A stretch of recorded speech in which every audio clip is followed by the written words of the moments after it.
Hello दोस्तों, स्वागत है आपका फिर से एक नई वीडियो में। मैं CSY स्वागत करता हूं आपके अपने YouTube channel study with CSY में। दोस्तों, आज है 13 दिसंबर 2024। RPF SI एग्जाम एनालिसिस हम इस वीडियो में करेंगे। दोस्तों, शिफ्ट 1 का हमें एग्जैक्ट जितने भी क्वेश्चन मिले हैं, क्वेश्चनों की संख्या जरूर कम है, लेकिन दोस्तों यह 100% रियल क्वेश्चन होने वाले हैं। Study with CSY YouTube channel पर यदि आप पहली बार विजिट कर रहे हैं तो चैनल को सब्सक्राइब करके जुड़ जाइए। जिन विद्यार्थियों का पेपर सेकंड शिफ्ट में है वह क्वेश्चन जरूर भेजें। अपना टेलीग्राम चैनल है उससे जुड़ जाएं, उस पर क्वेश्चन जरूर सेंड करें। साक्षरता में राज्यों का क्रम दोस्तों पूछा गया है। तो सर्वाधिक साक्षर राज्य की यदि हम बात करें तो सर्वाधिक साक्षर राज्य आपका केरल है, उसके बाद मिजोरम का स्थान आता है, फिर गोवा है, फिर त्रिपुरा है, फिर हिमालय है। दोस्तों, हिमाचल प्रदेश है। कैसा होता है आजकल के एग्जाम में, ऐसा होता है दोस्तों कि सर्वाधिक ना पूछकर वह आपसे चौथा पूछ लेता है।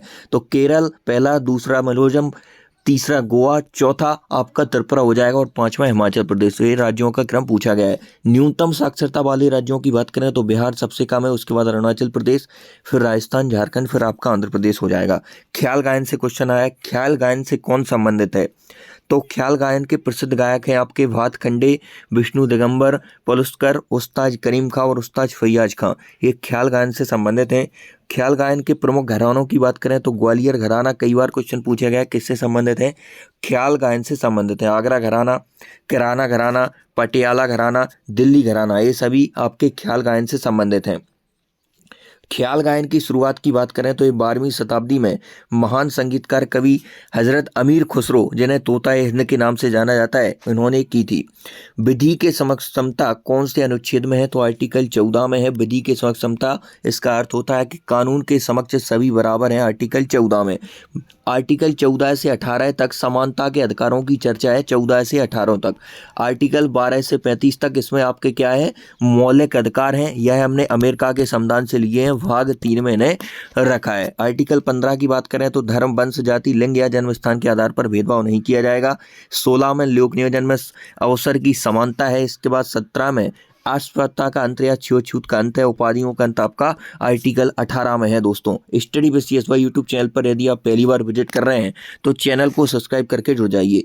अटॉर्नी जनरल कौन से आर्टिकल में आता है? अटॉर्नी जनरल आपका आता है आर्टिकल 76 में। अटॉर्नी जनरल का प्रावधान है।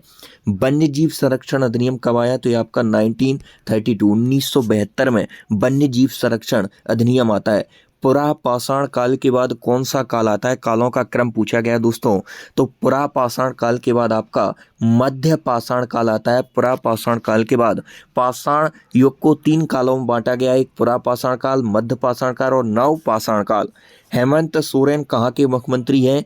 यह आपके झारखंड के मुख्यमंत्री होने वाले हैं।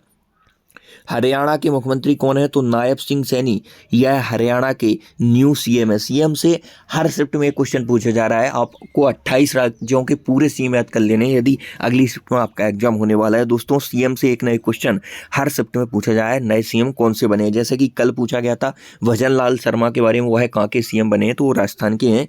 राज्यसभा कौन से अनुच्छेद में है? आर्टिकल से क्वेश्चन पूछा गया। तो सरल एक ट्रिक होती है दोस्तों, सा से बना संसद आर्टिकल 79 में और राज्यसभा आपकी आर्टिकल 80 में है, जो आज की शिफ्ट में पूछा गया है। लोकसभा 81 में। तो सा से संसद 79, राज्यसभा 80 और लोकसभा आपकी हो जाएगी 81 में। भारत बांग्लादेश मैच सीरीज से संबंधित कोई क्वेश्चन था, एग्जैक्ट क्वेश्चन हमें नहीं मिल पाया। प्रधानमंत्री नरेंद्र मोदी जी ने यूक्रेन यात्रा कब की? तो भारत के प्रधानमंत्री श्री नरेंद्र मोदी ने यूक्रेन के राष्ट्रपति महामलेम वोलोडिमिर जेलेंस्की के निमंत्रण पर 23 अगस्त 2024 को यूक्रेन की यात्रा की। वर्ष 1992 में दोनों देशों के बीच राजनीतिक संबंध स्थापित होने के बाद से यह किसी भारतीय प्रधानमंत्री की यूक्रेन की पहली यात्रा थी। तो यह डेट पूछी गई थी, 23 अगस्त 2024 को यात्रा की थी। गोदावरी नदी से संबंधित कोई प्रश्न पूछा गया है दोस्तों, ये एग्जैक्ट क्वेश्चन हमें नहीं मिल पाया।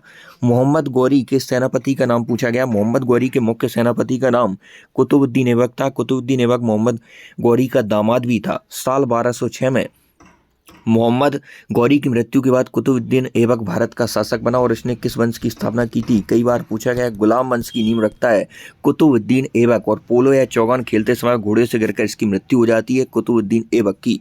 तराइन का प्रथम युद्ध कब हुआ था? तो 1191 में तराइन का प्रथम युद्ध हुआ था और यह पृथ्वीराज चौहान तृतीय और मोहम्मद गौरी के बीच हुआ था। इस युद्ध में पृथ्वीराज चौहान ने मोहम्मद गौरी को हराया था दोस्तों। तो अभी तक यही एग्जैक्ट क्वेश्चन हमें मिल पाए हैं। यदि आपका सेकंड शिफ्ट में एग्जाम है तो टेलीग्राम चैनल से आप जुड़ जाएं, वहां पर आप अपना जो शिफ्ट में क्वेश्चन आए हुए हैं सेंड कर सकते हैं। Study with CSY YouTube channel पर पहली बार विजिट कर रहे हैं तो चैनल को सब्सक्राइब करके जुड़ जाइए। जय हिंद।